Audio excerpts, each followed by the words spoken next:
Neraca perdagangan Indonesia kembali mencatat surplus pada Juli 2023, namun menurun dari bulan sebelumnya maupun periode yang sama tahun lalu. Badan Pusat Statistik atau BPS mencatat surplus 1,31 miliar dolar Amerika Serikat. Capaian ini menurun 2,14% secara bulanan, serta lebih rendah 2,82% secara tahunan. Neraca dagang Indonesia telah mencatatkan surplus selama 39 bulan berturut sejak Mei 2020. BPS mencatat nilai ekspor Indonesia Juli 2023 mencapai 20,88 miliar, anjlok 18,03% year on year. Nilai impor pun juga anjlok 14,1% secara tahunan ke angka 19,57 miliar dolar Amerika Serikat. PLT Kepala BPS Amalia Adininggar Widyasanti menyatakan kinerja ekspor Juli 2023 didorong oleh kenaikan ekspor non-migas, terutama pada barang besi dan baja. Sementara itu berdasarkan penggunaan impor barang konsumsi mengalami peningkatan paling tajam, naik 31,89% secara bulanan. Kenaikan impor tersebut didorong oleh impor kapal perahu, sayuran, dan daging hewan. Di sisi lain, kenaikan impor migas didorong oleh impor minyak mentah yang naik 83,36%.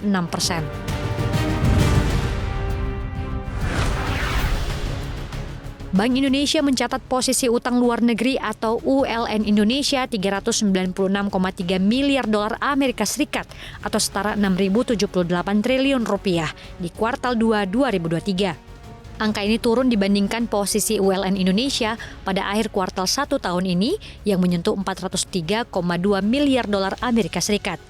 Dari data Bank Indonesia, posisi utang LN pemerintah tercatat 192 miliar dolar, Bank Sentral 9,28 miliar dolar, sementara swasta dan non-lembaga keuangan masing-masing 194,42 miliar dan 39,15 miliar dolar Amerika Serikat.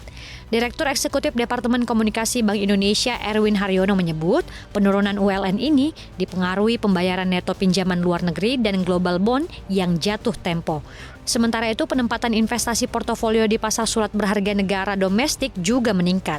Erwin juga menegaskan ULN Indonesia pada kuartal 2 2023 tetap terkendali, tercermin dari rasio ULN Indonesia terhadap produk domestik bruto yang turun ke posisi 29,3%.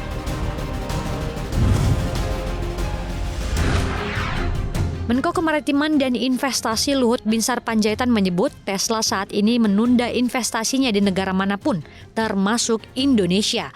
Luhut menyebut Tesla saat ini sedang mengalami kelebihan produksi dari 3 juta produksi yang terserap hanya 1,8 juta unit, sehingga Elon Musk tak ingin mengambil risiko. Namun, Elon Musk menyampaikan ketertarikannya berinvestasi pada jaringan internet murah di kawasan timur Indonesia melalui satelit Starlink.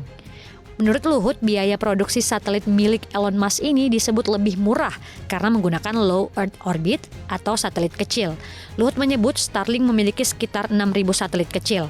Oleh karena itu, Luhut mengundang Elon Musk untuk datang ke Indonesia untuk menandatangani kesepakatan 2 hal, yakni terkait rencana kerjasama dengan Starlink dan investasi untuk pembuatan bahan baku baterai litium.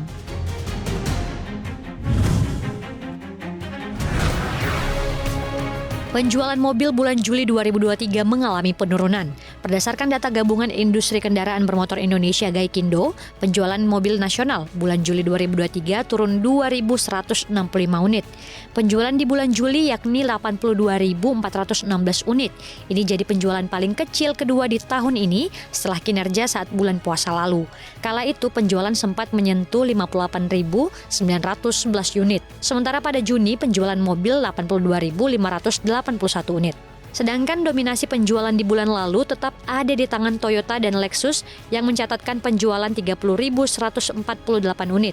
Sementara Daihatsu tetap ada di peringkat kedua dengan 15.821 unit dan Honda di posisi ketiga dengan penjualan 10.626 unit. Posisi berikutnya diisi Mitsubishi di peringkat keempat dengan menjual 7.803 unit dan Suzuki 5.845 unit. Secara keseluruhan, total penjualan mobil di bawah naungan Astra mencapai 48.608 unit atau menguasai 60% pasar. Sedangkan non-Astra menyumbang 31.808 unit atau 40% pasar.